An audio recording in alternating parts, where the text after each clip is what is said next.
Welcome to part 2 of what tools I use to make felt flowers. If you haven't seen part 1, take a step back to my other video about all the tools that I use. But let's get into the next set of tools that I use. So I use 18 gauge wire for everything. It's stiff enough where it's not really bending unless you put a lot of pressure on it. So it'll definitely hold up your heavier flowers, but you can still bend it. So I primarily use 18 gauge for the base of each flower. And then for leaves, I use 22 gauge, and this bends way easier and can wrap around the stem very well to hold on your leaves or any accent flowers or any lightweight flower. They come in different colors. So I keep on stock brown and green in both the 18 gauge and the 22 gauge. Best way to work with your wire is with pliers. I love these Irwin brand pliers. They are my favorite. It comes with a needle nose tip for turning your wire and wire cutters, which are super important. So at the base of every flower, for instance, I twist and turn so that each flower has a base to sit on. And so every flower uses my wire cutters. And then if it's too long, same tool, clip it to length. Next, on a few of my flowers, I do use floral tape. This has definitely a waxy finish and does make your fingers feel icky a little bit. But for instance, on this flower, what I do is each flower is on its own little individual 18 thin gauge wire, and then I wrap and attach these wires to the 18 gauge wire with floral tape. So in order to do this, you stretch this and apply it onto your wire. And a fun little tip about using tape is when you're all done wrapping and your fingers have all that waxy texture on them and they feel yucky, put lotion on your hands and it'll help take away all of that feeling. Water doesn't work, soap doesn't work, but lotion works. Next tool I use a lot is an awl. It is basically like a big needle where it has a sharp point at the end and a nice handle. You can use a variety of different things instead, like a needle or a safety pin, or you can even snip a little hole with scissors. But this tool makes it just so much easier. So for example, on my felt, say I'm putting this on the base or on the bottom of a flower right here. You would poke a hole in it and then you could slide your wire right through, and this is what the flower would sit on. This also gives a nice base, so your felt flower has lots of surface area to stick to and be more secure. All these tools, again, you can shop through Amazon through my link below, and again, it gives me a little kickback and helps fuel these videos, so thank you. Next, we're gonna get into some fun tools. So these you don't necessarily need to make felt flowers, but they definitely help and elevate them to the next level. So one thing that I love to use is a mini hair straightener. You can find these everywhere. Target sells them. They're like $10, super affordable. Amazon, link below. But basically what this does is felt is very pliable with heat. So heat can really manipulate a lot. So by just doing this, it can turn, these are off, so it's not actually doing it. But when you straighten your felt, it can actually create a curl, just like you would curl your hair.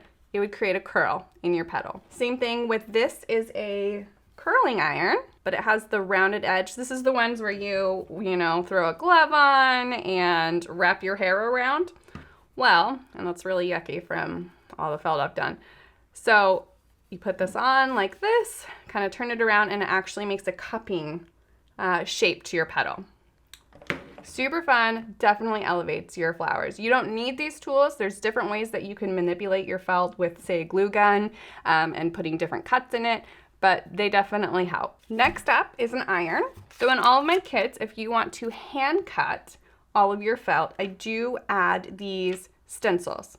So this is on freezer paper. So what you do is you literally throw this down on your felt, iron it on.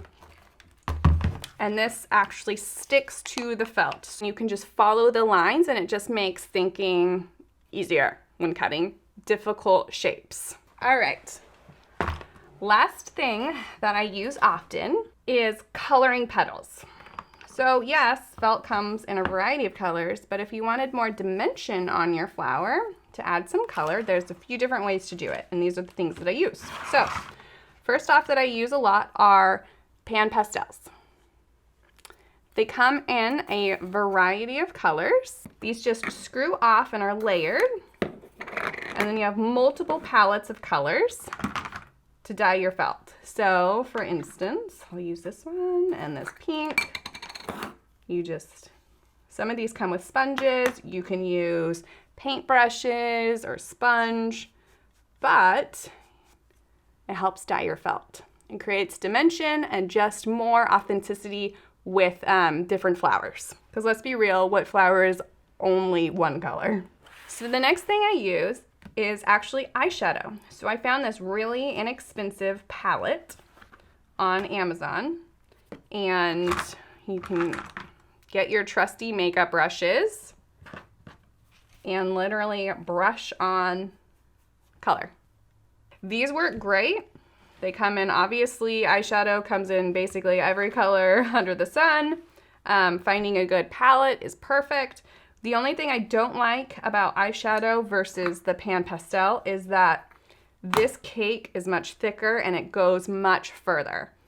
So as you can see on some of my eyeshadows, the colors I use a lot, I probably haven't even used it that much and I'm already getting through that little pan. They don't last as nearly as long as the pan pastels, but they're a fraction of the cost. So another fun thing that a lot of people don't know about is color pencils.